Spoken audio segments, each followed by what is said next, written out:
이제 더위가 많이 좀 누그러졌죠? 예.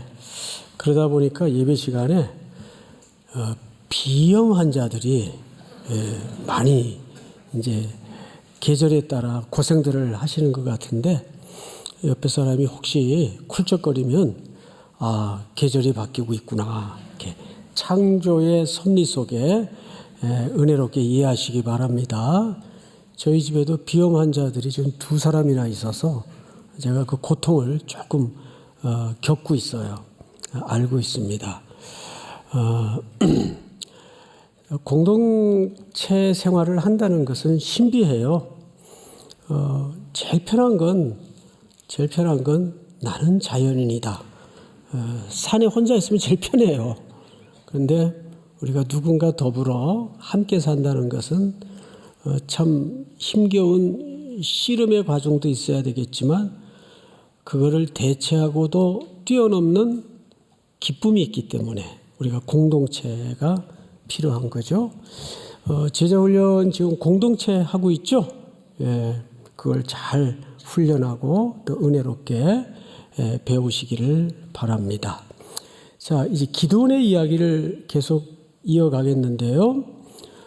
지난주까지는 우리가 300명의 병사와 용사라고까지는 붙이기가 좀 그렇죠. 300명의 병사들과 기드온이 어떻게 13만 2천의 연합대군 미디안을 물리쳤는가에 대한 드라마틱한 이야기를 나누었었습니다. 그들 손에 들려진 무기는 3가지였어요. 빈 항아리, 안에 감추어진 횃불, 그리고 나팔이었습니다. 그 각각의 영적인 의미는 주보 뒷면에 여러분 소상히 안내되어 있죠. 그와 같이 그들이 총칼로 승리를 거둔 게 아닙니다.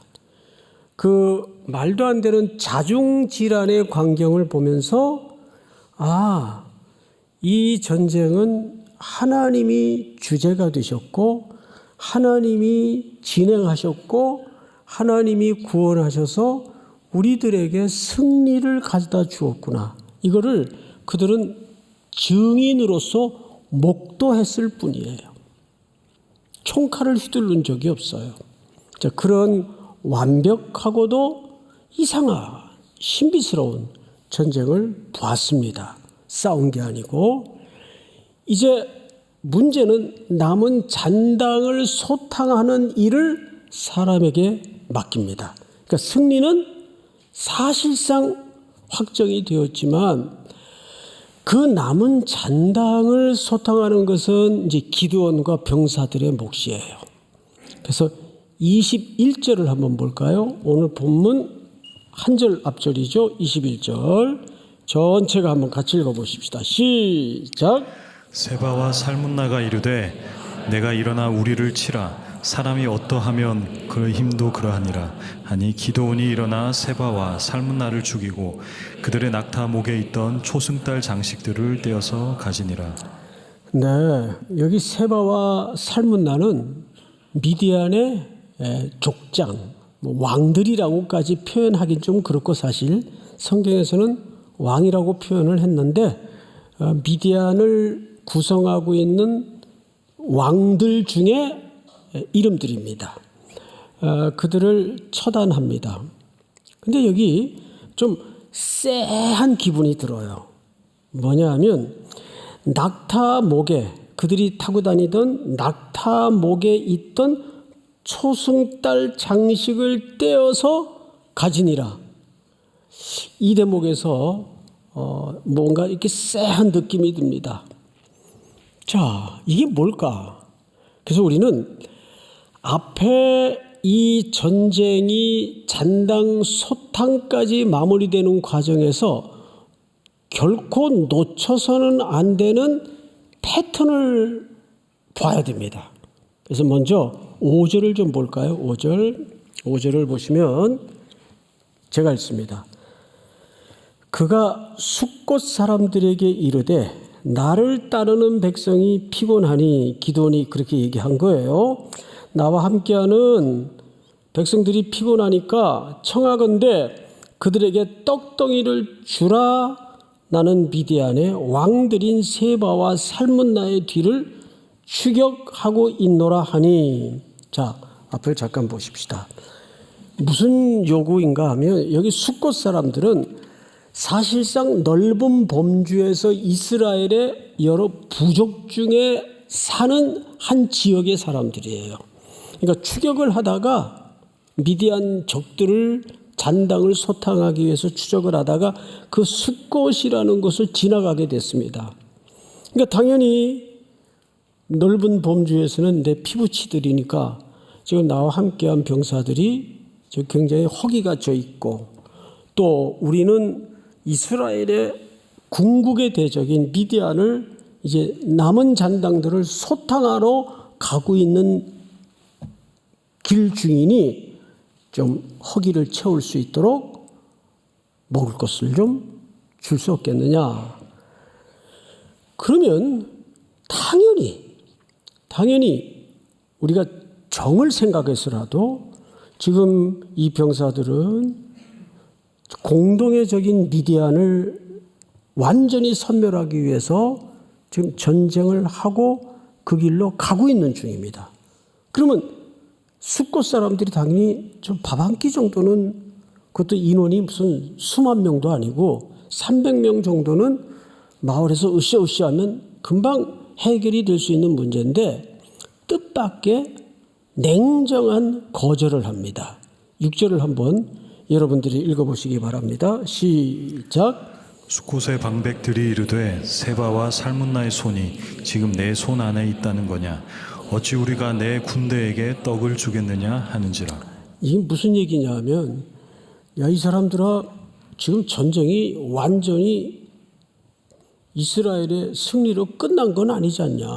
아직 진행 중인데 전쟁의 결말을 우리가 알 수가 없는데, 전세가 갑자기 뒤집어져 가지고 질 수도 있는데 너희들한테 식량을 제공했다가 미디안이 옛날처럼 다시 겁박하고 모든 걸 탈취하고 우리를 힘들게 굴면 우리가 아직 전쟁의 끝도 보지 못했는데 어떻게 되겠느냐. 못 도와주겠다.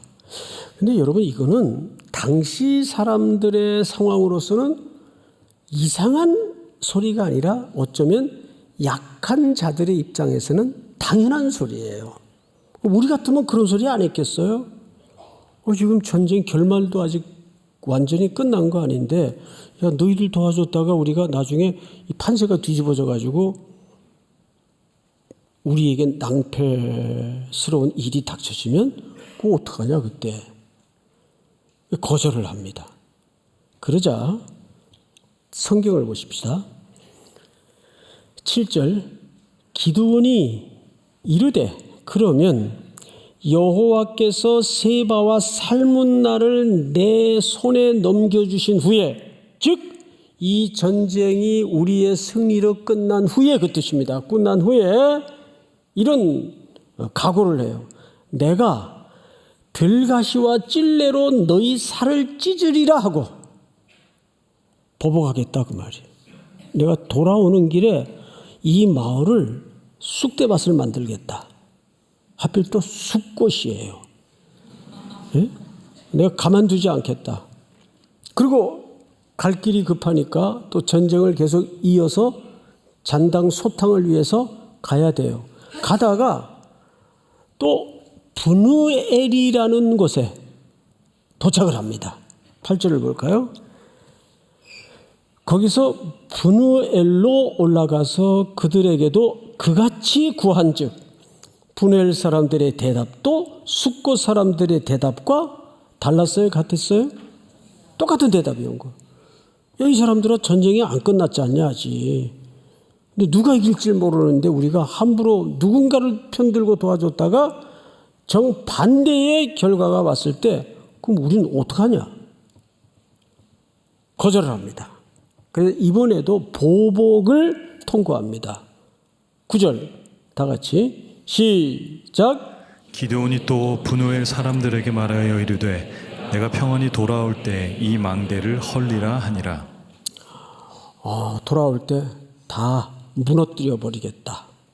자, 그러면 이 똑같은 패턴의 두 지역 사람들과의 이 조그마한 소동이 과연 기드온 전체의 또는 사사기 전체의 스토리를 이해하는데 왜 중요할까? 우리 먼저 짧게 한번 들어가 보십시다. 지금 팩트 차원에서 기드온의 이 보복에 대한 통보와 그리고 실제 이렇게 보복을 합니다. 자, 확인해 볼까요? 16절. 그 성읍의 장로들을 붙잡아 들가시와 찔레로 숫곳 사람들을 징벌하고 분노의 망대를 헐며 그 성읍 사람들을 죽이니라 이렇게 돼 있어요. 돌아오는 길에 모든 약속대로 보복을 잔인하게 합니다. 기드온이. 똑같은 이야기예요. 두 군데 다. 이게 도대체 오늘 기드온의 이야기를 이해하는데 왜 중요할까? 자, 우리가 여기 너도 나도 쉽게 넘어질 수 있는 함정이 있다는 것을 놓쳐서는 안 됩니다. 우선 기드온이 지금 향하고 있는 목적은 정의로운 목적이고 전체 공동체를 위하는 목숨 건 행위예요.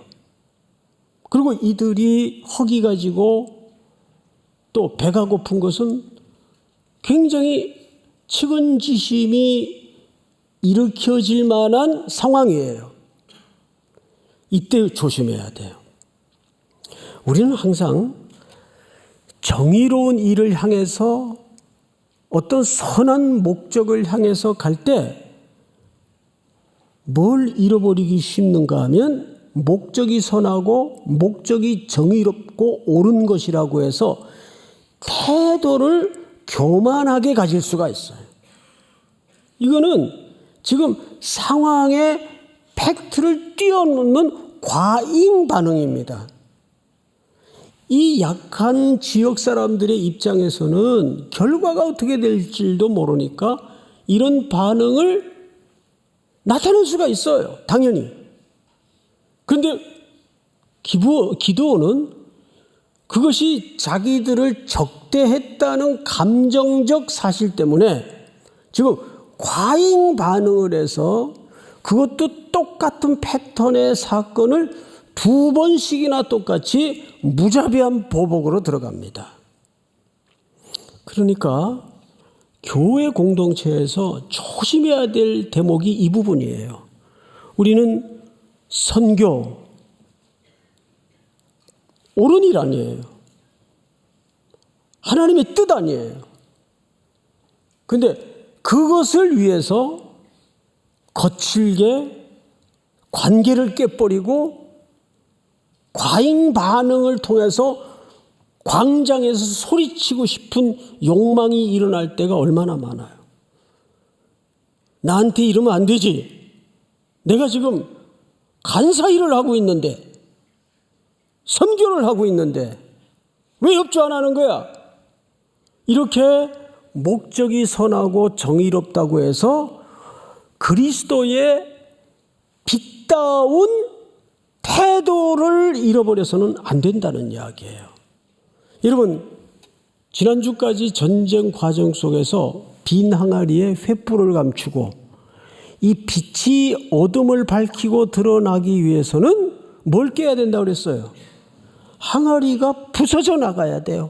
그러면 그 안에서 미사일이 나오고 삼지창이 나오는 게 아니라 뭐가 드러나게 돼 있죠? 어둠을 흩어내는 빛이 드러나게 돼 있어요. 우리의 싸움은 혈과 육에 대한 저항과 싸움이 아니라고 그랬습니다. 그러니까 우리는 목적이 아무리 선하고 정의로운 일을 향해서 우리가 뭔가를 하고 있다 할지라도 뭘 잃어버려서는 안 된다.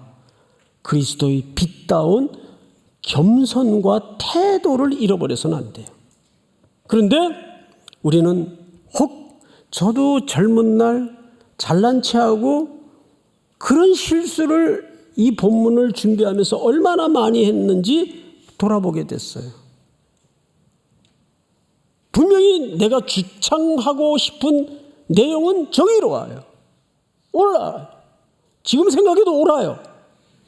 그런데 그거를 주장하기 위해서 거칠게 태도를 취하고 분노를 터뜨리고 손대지 마, 막 이랬던 창피한 일들이 많았어요. 참 부끄러운 일이에요. 기억하십시오. 목적과 방향이 선한 일이라 정의로운 일이라 할지라도 내가 뭘 잃어서는 안 된다? 온유와 겸손을 잃어서는 안 돼요. 왜 과잉 반응이 나오느냐? 왜 과잉 반응이 나올까요? 교만해서 그래요. 내가 지금 하나님 일 하는데 날 왜 이렇게 힘들게 굴어? 이제 이렇게 되는 거죠. 자, 그런데 생각을 해보세요. 이러한 교만한 과잉 반응은 왜 내 안에서 슬그머니 잡초처럼 질기게 올라오는지 아세요? 지금 이스라엘 백성들이 뭘 하나 계속 잊어버리고 있어요. 깜빡깜빡 잊어버리고 있어요. 그게 뭔지 아세요? 비낭아리, 항아리 속에 감추인 횃불, 나팔, 무기라고는 세 가지밖에 없어요. 그 세 가지로 나팔을 불자 항아리가 부서지면서 빛이 드러나고 골짜기에 가득 메운 13만 2천 명의 어마어마한 적의 연합군들이 자중질환에 빠져서 어떻게 하나님이 우리를 구원하셨고 승리의 선물을 주셨는가? 이건 전적인 그분의 은혜였음을 잊어버릴 때 자꾸 우리 안에 그 쓴뿌리인 율법주의에 기초한 공로주의가 자꾸 우리한테 이렇게 섭섭하게 하면 안 되는 거지. 나 지금 무슨 일을 하고 있는데 이렇게 되는 거예요. 그러니까 은혜라는 레일 위에 인생의 수레바퀴가 탈선이 되면 그걸 사고라고 합니다. 그때 사고가 나는 거예요. 특별히 앞장 세워서 하나님 앞에 수고하는 분들의 그 사역 속에 사탄은 굉장히 꾀가 많아서 무시무시한 뿔 달린 사건으로 우리를 넘어뜨리지 않아요. 항상 선한 일로 은혜로운 과정을 통해서 넘어뜨립니다. 자기가 넘어진 줄도 모르게 넘어지는 경우가 많아요. 사탄이 단수가 높아요, 여러분. 우리보다 훨씬 고도의 전략을 갖고 있는 친구들이에요. 친구는 아니지만 태태태 친구 아니에요? 대적들이에요, 대적들. 그 다음 보십시다. 21절에 완전히 이제 이 지난했던 싸움이 끝났어요. 그런데 쎄한 느낌이 뭐냐 하면 그들의 낙타목에 있던 초승달 장식들을 떼어서 기드온이 취합니다. 이거는 독자들에게서도 눈치채기가 어려운 중요한 힌트예요. 이런 걸 놓쳐서는 안 돼요. 근데 이제 놓치고 지나갔다고 생각을 해보십시다. 22절. 이제 그 전쟁의 모든 결과에 대한 백성들의 반응을 한번 보자고요. 다 같이 22절 시작.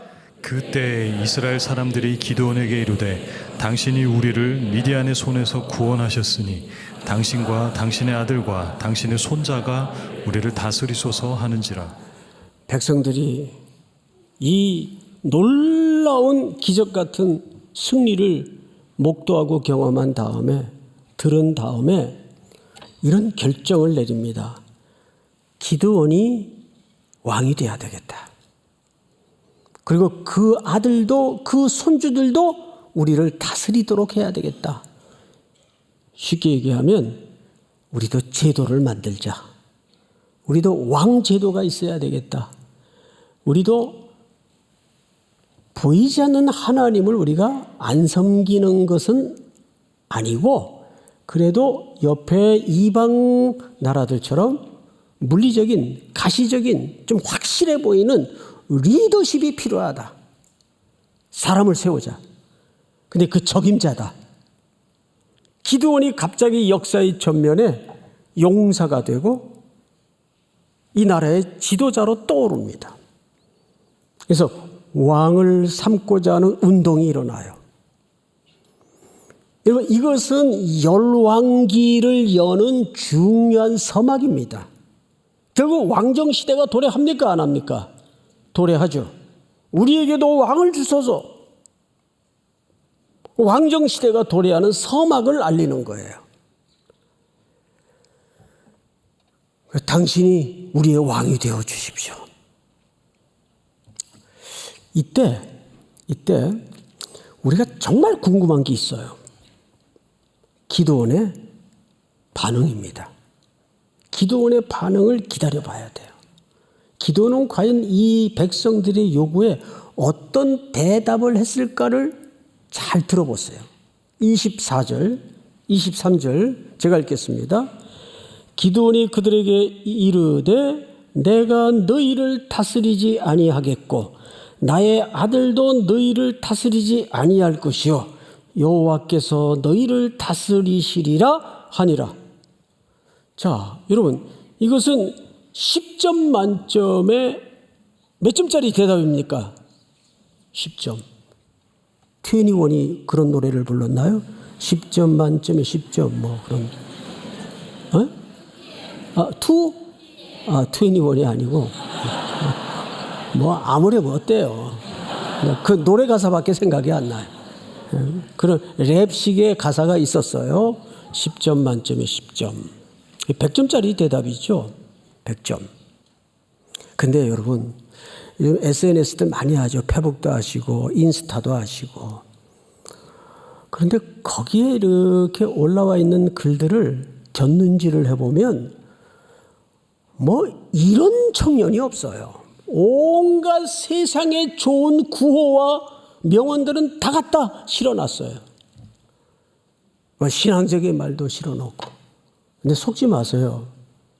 그게 그 사람은 아니에요.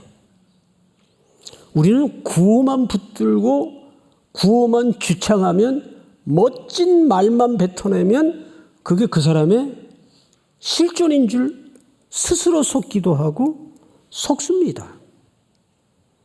저 같은 경우도 여기 앞에 서가지고 매주 뭐 얼마나 폼 잡고 멋진 말 많이 합니까? 어떤 땐 제가 말해놓고도 감격을 해요. 아우, 야, 어떻게 내 입에서 이런 명언이 쏟아져 나왔을까? 막 놀래요. 근데 그게 나는 아니거든요. 속아요, 우리는.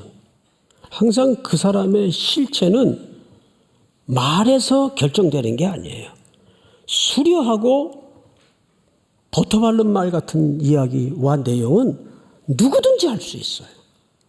지금 기드온은 사실상 100점짜리 대답을 했어요. 그런데 영적으로 통찰력을 갖고 깨어서 이 대답을 다시 한번 들여다보면 여기 깊은 비애가 발견돼요. 그 비애가 뭔지 아세요?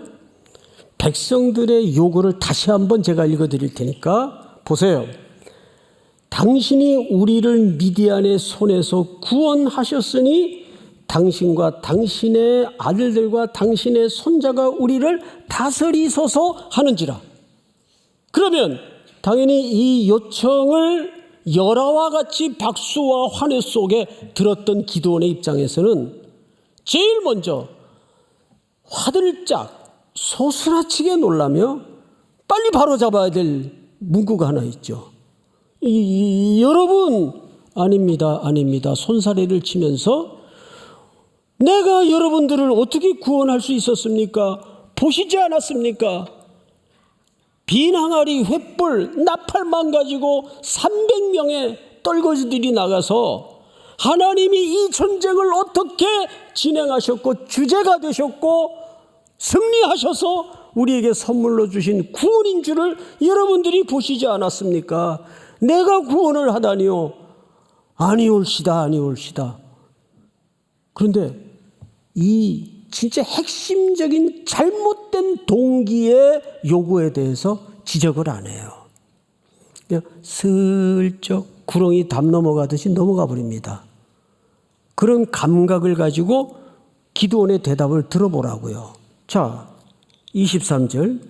기드온이 그들에게 이르되 내가 너희를 다스리지 아니하겠고, 이건 늘 하던 얘기예요.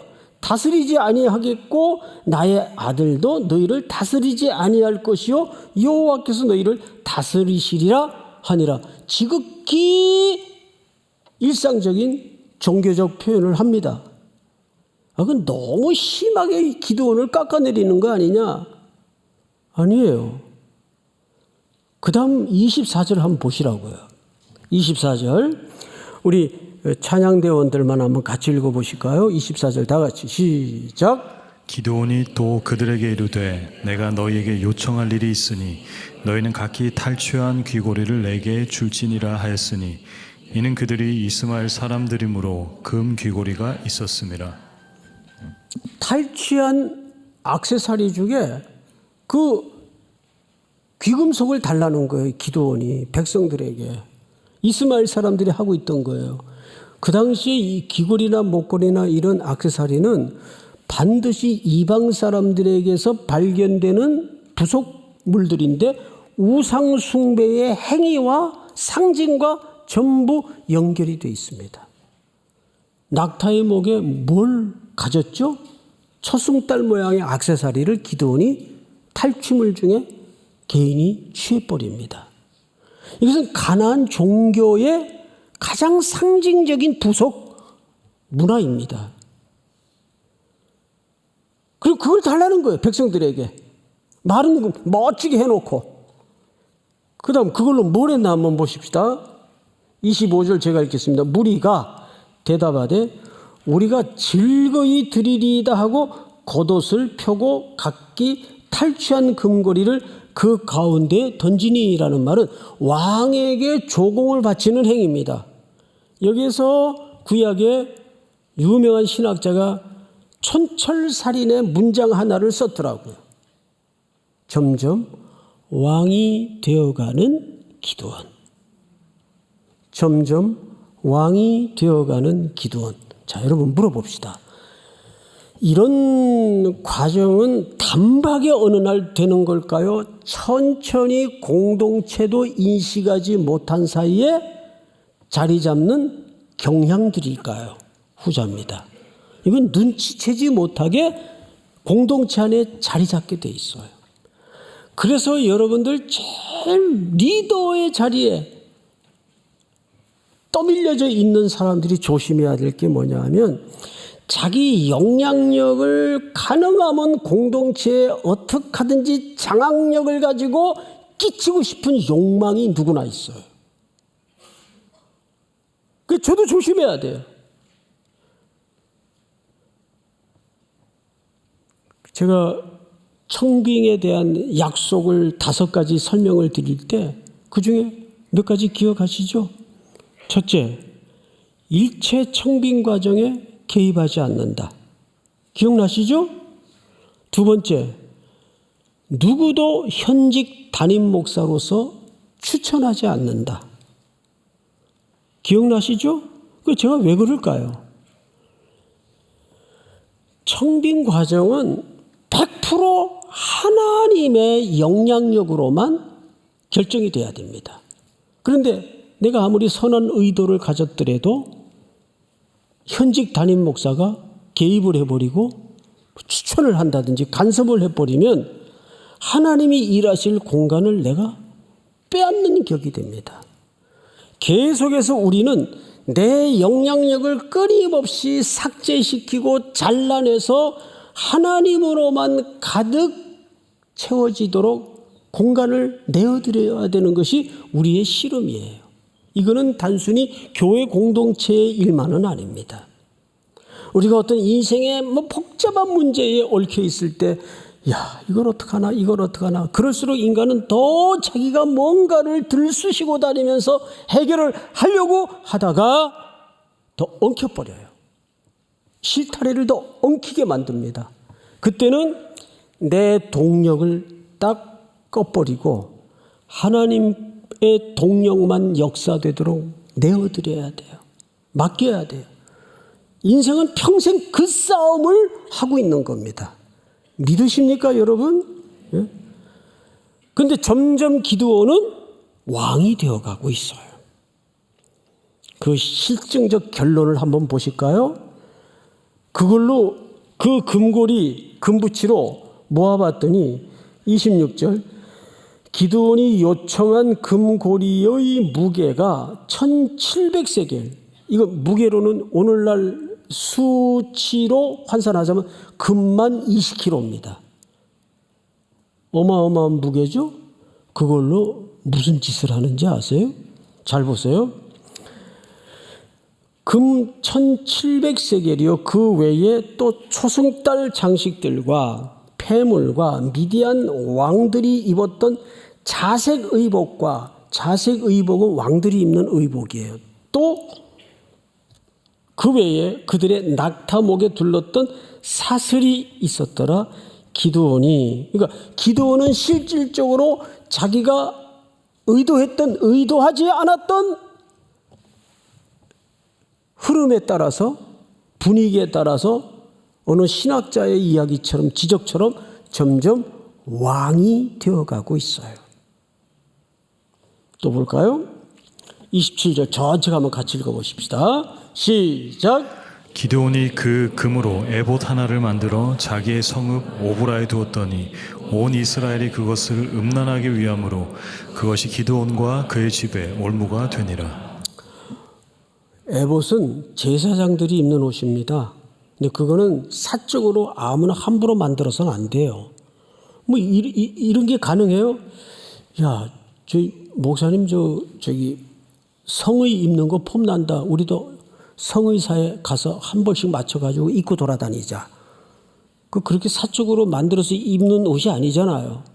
우리는 아예 가운을 입지 않지만 웬만한 교회는 다 가운을 입잖아요.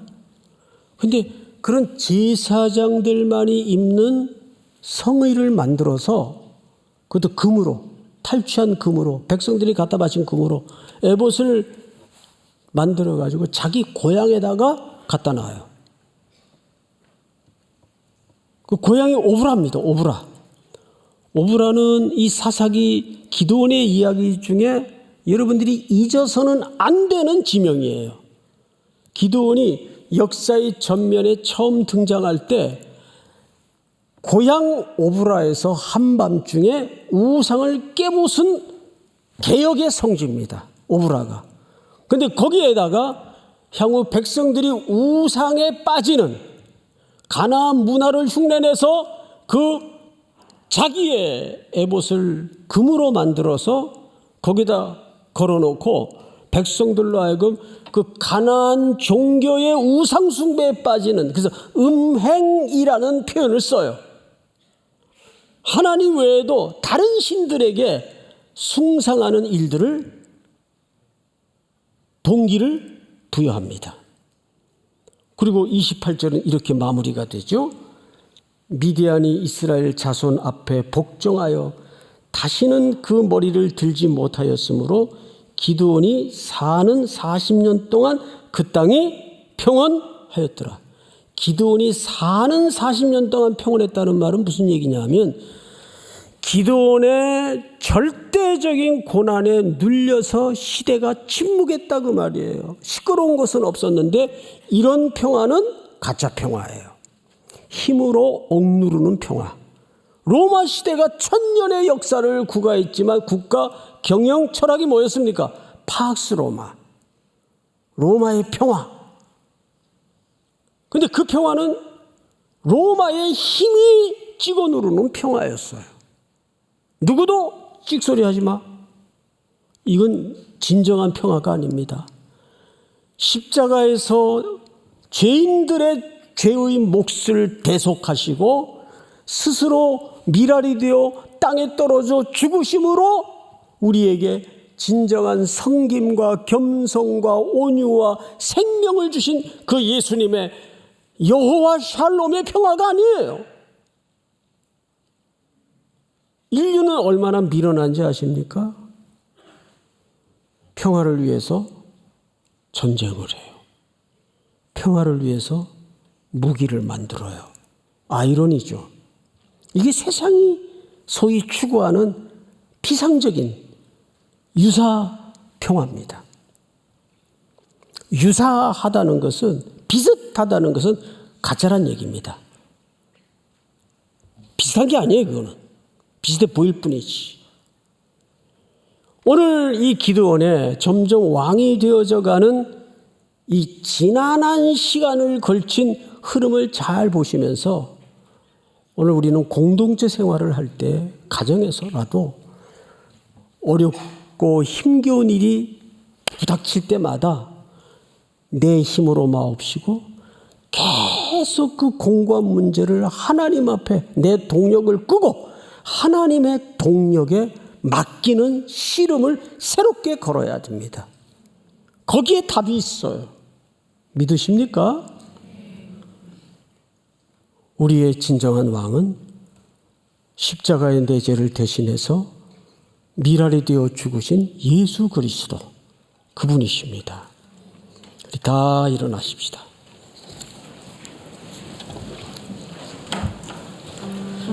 우리 주는 위대하며 능력이 많으시도다.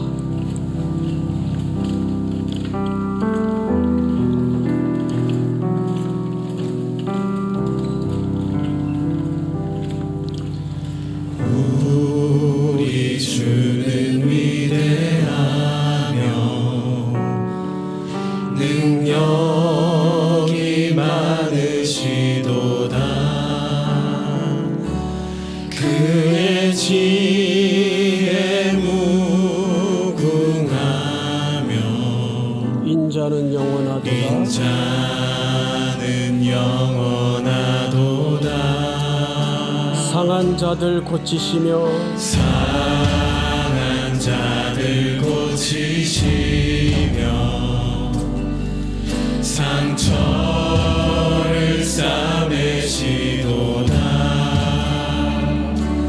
별들의 수를 세시며 이름을 붙이셨도다. 그가 구름으로 하늘을 덮으시며 땅을 위하여 비 준비하시니 예루살렘아 여호와를 찬송할지어다. 내 하나님을 감사함으로 그 앞에 나가며 주인대 앞에 경배해.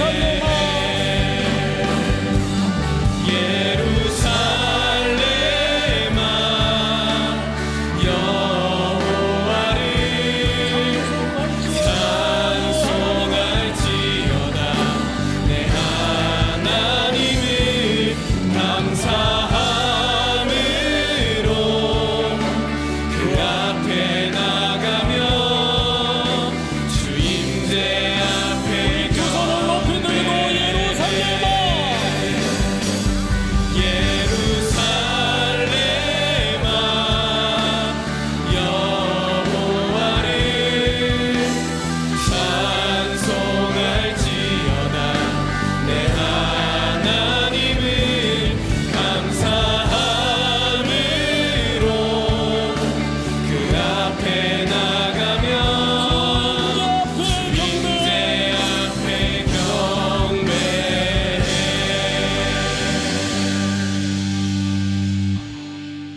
들려진 저 청년들의 손길을 든든히 붙들어 주시고 또 한 주도 동거하시며 동행해 주시옵소서.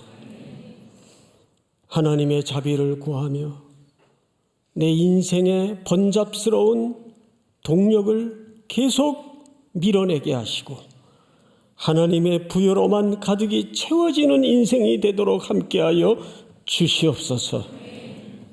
지금은 우리 주 예수 그리스도의 은혜와 하늘 아버지의 사랑과 성령님의 교통하심이 오늘 머리 숙여 경배를 드리는 사랑하고 사랑하는 우리 3일의 청년들, 성도들, 해외 군에 멀리 떠나 있는 가족들, 고향의 어머니, 아버지, 가족들 머리 위에 이제로부터 영원토록 함께 있을지어다. 아멘.